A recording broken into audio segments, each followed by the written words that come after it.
मुख्यमंत्री योगी आदित्यनाथ ने गुरु गोविंद सिंह की जयंती पर सोमवार को उन्हें श्रद्धांजलि अर्पित करते हुए कहा कि वह बलिदान की अतुलनीय मिसाल हैं। मुख्यमंत्री ने कहा कि गुरु गोविंद सिंह महाराज शहीद पिता के पुत्र हैं और शहीद पुत्रों के पिता भी हैं। उन्होंने कहा कि गुरु गोविंद सिंह के पिता गुरु तेग बहादुर जी महाराज ने देश और धर्म के लिए शहादत दी।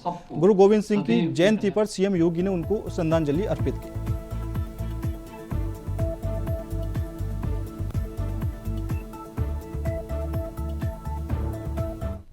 गुरु गोविंद सिंह जी महाराज एक शहीद पिता के पुत्र हैं और शहीद पुत्रों के पिता भी हैं। गुरु तेग बहादुर जी महाराज ने देश और धर्म के लिए अपनी शहादत दी। शहादत के लिए गुरु तेग बहादुर जी महाराज को गुरु गोविंद सिंह जी महाराज उस समय प्रेरित कर रहे हैं कि नहीं, देश पे संकट है, धर्म पे संकट है, और अगर किसी महान आत्मा का बलिदान होगा तो ये जो विधर्मी आज हमारे देश को, हमारे धर्म को नष्ट करते हुए उतावले दिखाई दे रहे हैं, ये बेनकाब होंगे, देश खड़ा होगा इसके खिलाफ। और उस महान बलिदान के लिए सबसे उपयुक्त कोई हो सकता है तो आपसे उपयुक्त कौन हो सकता है।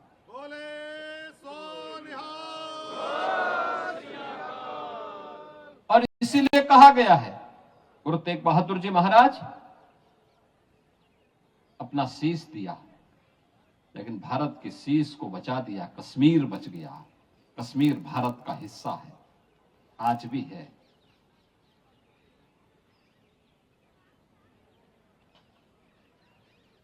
गुरु गोविंद सिंह जी महाराज के दो छोटे साहबजादों को, बाबा जोरावर सिंह और बाबा फतेह सिंह को, वजीर खान कहता है कि केवल एक बार, केवल मुंह से निकाल लो इस्लाम के को स्वीकार करने के लिए। उन्होंने कहा नहीं, ये नहीं हो सकता, और उन्हें जीवित ही दीवारों में चिन दिया गया। चमकौर के युद्ध में दोनों बड़े साहबजादा बाबा अजीत सिंह और बाबा जुझार सिंह शहादत को प्राप्त होते हैं। इस दुख में माता गुजरी देवी ने अपना स्वयं का प्राणोत्सर्ग किया। स्थितियां रही होंगी, और उन विपरीत परिस्थितियों से आगे बढ़ते हुए गुरु गोविंद सिंह जी महाराज ने इतना सब कुछ खोने के बावजूद भी एक ही बात कही थी कि चार में तो क्या हुआ, जीवित कही हजार। यह मंत्र आज भी पूरे भारत के लिए एक नई प्रेरणा है, एक नई प्रेरणा है। बचपन में भी हम सुना करते थे गुरु गोविंद सिंह जी महाराज के बारे में, 1.25 लाख से एक लड़ाऊं तो गोविंद सिंह नाम कहूं। क्या प्रेरणा थी, देश के लिए थी, धर्म के लिए थी, और उसी गुरु परंपरा के प्रति श्रद्धा का यह भाव हम सबको सदैव एक नया जीवन देता है, एक नई प्रेरणा प्रदान करता है, एक नई ऊर्जा का संचार करता है। गोविंद सिंह जी महाराज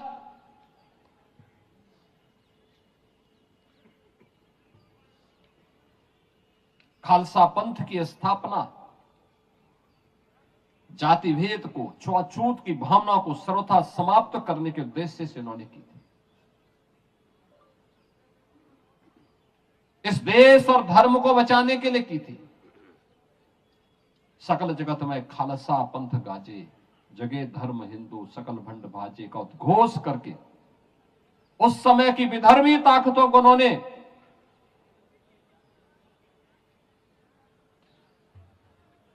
उस रास्ते से हटने के लिए कहा, चाहे तो देश और धर्म के मार्ग में बाधक है। और इसीलिए हम लोग आज भी कहते हैं, बार बार इस बात को कहते हैं, याद करना सिख गुरुओं ने जो परंपरा डाली, गुरु नानक देव जी से लेकर के गुरु अर्जुन देव जी से लेकर के गुरु तेग बहादुर जी महाराज और गुरु गोविंद सिंह जी महाराज तक सिख गुरुओं का ये गौरवशाली इतिहास एक नई प्रेरणा प्रदान कर रहा है हम सबको, एक नई प्रेरणा प्रदान कर रहा है। गुरु गोविंद सिंह जी महाराज के कवि विचित्र नाटक को एक बार अध्ययन तो करो, पता लगेगा कैसा दिव्य महापुरुष था, जो अपने पूर्व जन्मों के बारे में भी अवगत करा रहा है, उन सभी स्थितियों के बारे में हम सबको अवगत करा रहा है।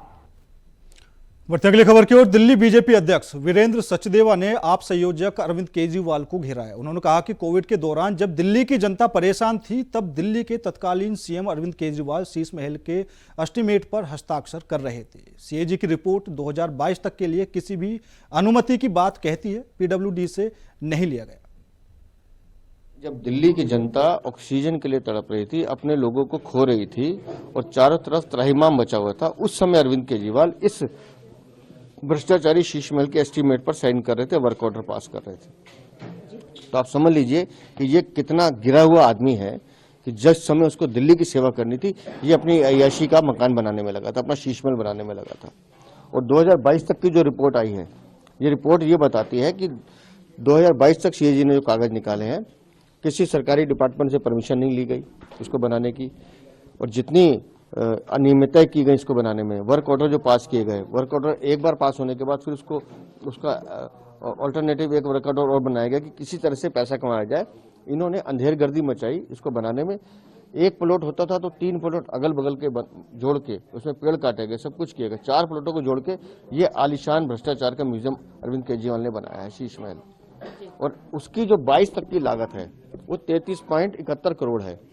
हमारा सवाल दूसरा है, पीडब्ल्यूडी विभाग ने जो इन्वेंट्री 2024 में घोषित की है और जो सामान उन्होंने दिखाया है कि ये पीडब्ल्यूडी ने नहीं लगाया है, वो सामान कहां से आया, वो पैसा किसका है, उसका जवाब अरविंद केजरीवाल को देना है। इसलिए हम बार बार कह रहे हैं कि ये सीएजी रिपोर्ट जो 2022 तक की, अगर ये 2024 तक की कंप्लीट आती है तो खाली इस भ्रष्टाचार के म्यूजियम शीश महल पर लगभग 75 से 80 करोड़ का खर्च हुआ है, जिसका पैसा अरविंद केजरीवाल ने शराब घोटाले से कमाया है, जल बोर्ड से कमाया है, या विदेशी चंदा लिया है, या विदेशी देश के दुश्मन जो खालिस्तानियों के साथ वो बैठते हैं उनसे लिया है। इसका जवाब अरविंद केजरीवाल को देना होगा। को मालूम है कि उन्होंने चोरी किया, भ्रष्टाचार किया है, इसलिए वो उस शख्सियत की तरफ उंगली उठाने की कोशिश करते हैं जिसकी ईमानदारी और जिसकी प्रतिष्ठा पर कोई हाथ उठा नहीं सकता। माननीय प्रधानमंत्री कार्यालय में रहते हैं, प्रधानमंत्री निवास में रहते हैं। राजीव गांधी से लेकर जितने प्रधानमंत्री हुए हैं अब तक सब उसी निवास में रहे हैं, किसी ने दूसरा निवास नहीं लिया। और 2047 के बाद कोई प्रधानमंत्री आएगा वो भी उसी में रहेगा।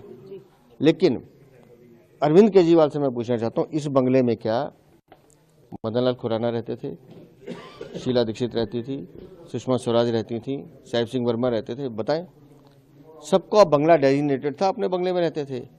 लेकिन तुम्हारा जो चोरी करने का जो मन था, तुमने जो लूटना था दिल्ली को, तुमने एक बंगले से तुम्हारा दिल नहीं भरना था, तुमने 3 बंगले साथ के और लिए, उनको तोड़ा, रातों रात पेड़ कटवाए, रातों रात उसको पूरे को ऑक्यूपाई किया और 4 बड़े प्लॉट बनाकर एक अपना आलीशान जो करप्शन का म्यूजियम बनाया है।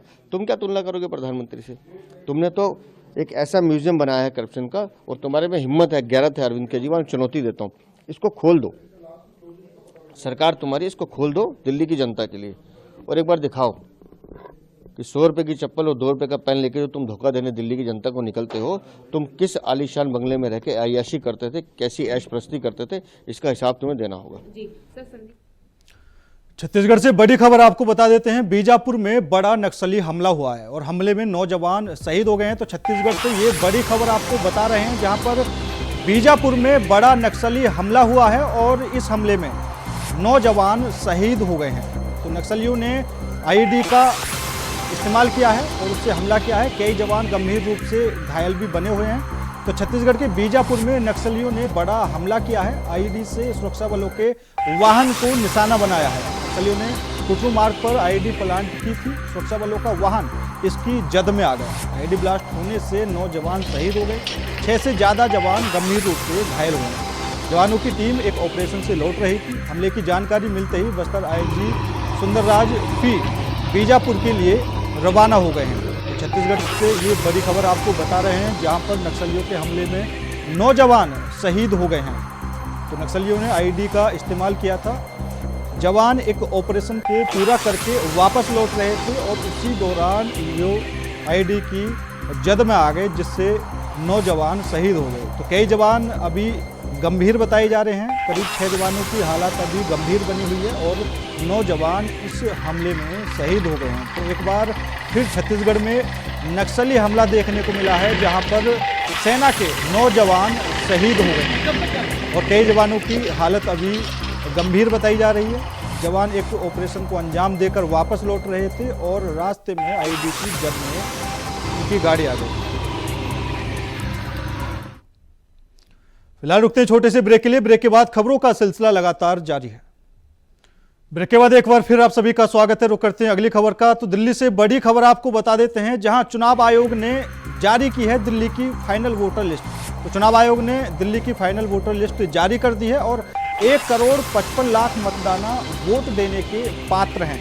अगले महीने दिल्ली में विधानसभा चुनाव होंगे।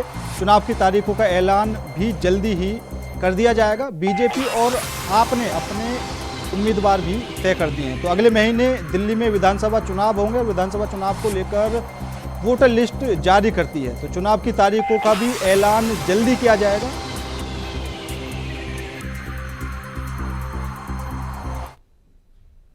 आज महाकुंभ में आनंद अखाड़े के संतों की एंट्री होगी। 1000 से ज्यादा साधु संत पेशवाई में शामिल होंगे, जिससे आनंद अखाड़े के नागा सन्यासी आकर्षण का केंद्र बनेंगे। बागवरी मठ के पास भव्य पेशवाई निकाली जाएगी, जिसमें ढोल नगाड़ों के साथ साधु संत महाकुंभ में प्रवेश करेंगे। पेशवाई में सबसे आगे धर्मध्वजा चलेगा और आचार्य महामंडलेश्वर स्वामी बालकानंद गिरी रथ पर सवार होंगे। भगवान सूर्य नारायण इस अखाड़े के इष्टदेव हैं।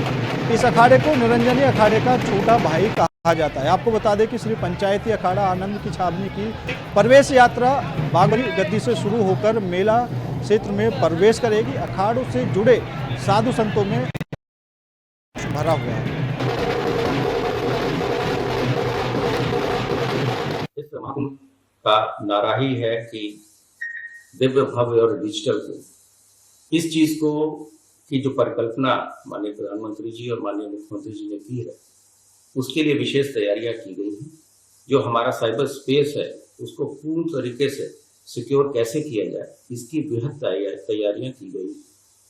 हम लोगों ने साइबर स्पेस की पेट्रोलिंग के लिए तकनीकी संस्थानों के साथ एमओयू किया है।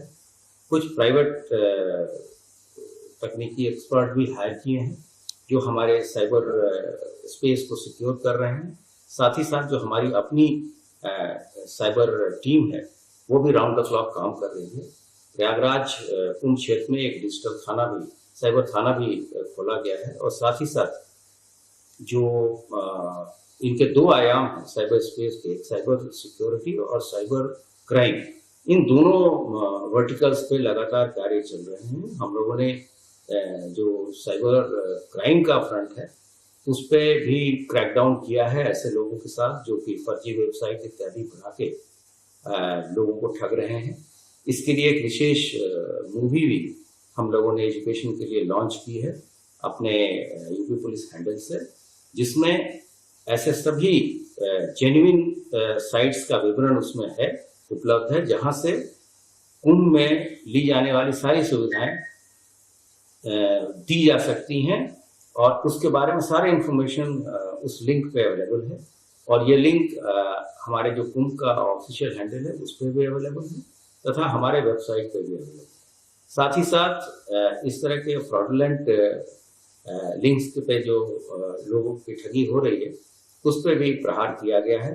हम लोगों ने जो डिजिटल वॉरियर का एक नया कंसेप्ट लॉन्च किया था कुंभ के लिए, उसके भी काफ़ी सुखद परिणाम आ रहे हैं। हम लोगों को लगातार एजुकेट कर रहे हैं और शैक्षणिक संस्थाओं का के में जो बच्चे हैं उनका लाभ ले रहे हैं और साथ ही साथ उनको हम अपने डिजिटल वॉलंटियर जो पहले से कार्य कर रहे हैं उनके साथ जोड़ लें तथा सभी सोशल मीडिया प्लेटफॉर्म्स का फायदा उठाकर हम इन चीज़ों को ज़्यादा प्रचारित और प्रसारित कर रहे हैं, जिससे आने वाले श्रद्धालुओं के साथ किसी तरह की कोई साइबर क्राइम की।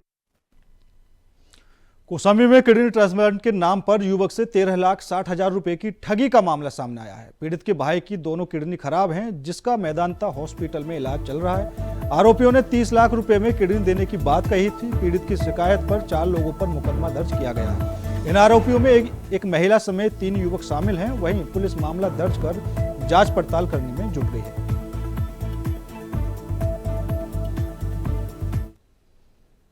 खबर आगरा से है, जहां लखनऊ के होटल में 5 हत्याओं के मामले में पुलिस ने आगरा में जांच पड़ताल तेज कर दी है। पुलिस ने 2 हिंदू संगठनों के कार्यकर्ताओं से भी पूछताछ की है। पुलिस को सीडीआर के जरिए कई सुराग मिले हैं। लखनऊ पुलिस ने हत्याकांड की जांच की और आगरा से वापस लौटी। जांच के दौरान पुलिस ने असद के 2 पड़ोसियों समेत 4 संदिग्धों को हिरासत में लिया। 18 दिसंबर को घर पहुंचे युवक जितेंद्र और उसके पिता भी हिरासत में लिए गए हैं। हत्याकांड के आरोपी असद ने वीडियो में आरोप लगाए थे। लखनऊ पुलिस ने अलीम, आफ्ताब, पूरन और जितेंद्र को पूछताछ के लिए साथ लिया और तीनों को गाड़ी में लेकर गई। 5 दिन बाद भी हत्याकांड का राज अभी तक नहीं खुल सका है। खबर फिरोजाबाद से है, जहां मुस्लिम बाहुल्य बस्ती में 55 साल पुराना मंदिर मिला है। पिछले 30 सालों से बंद मंदिर को पुलिस के सहयोग से खुलवाया गया। जर्जर अवस्था में शिवजी का मंदिर पाया गया। हालांकि मंदिर में शिवलिंग नहीं मिला। वहीं मंदिर के अंदर जर्जर अवस्था में छोटी सी हनुमान जी की प्रतिमा मिली है। जानकारी के अनुसार मुस्लिम आबादी बढ़ने के कारण हिंदू वहां से पलायन कर चुके थे। वहीं बजरंग दल के लोगों का कहना है कि बहुत जल्दी मंदिर का जीर्णोद्धार कर नई प्रतिमा रखी जाएगी। थाना रसूलपुर के पुराना रसूलपुर गली नंबर 8 में मंदिर मिला है। तो फिरोजाबाद मुस्लिम बाहुल्य बस्ती में एक और मंदिर मिला है।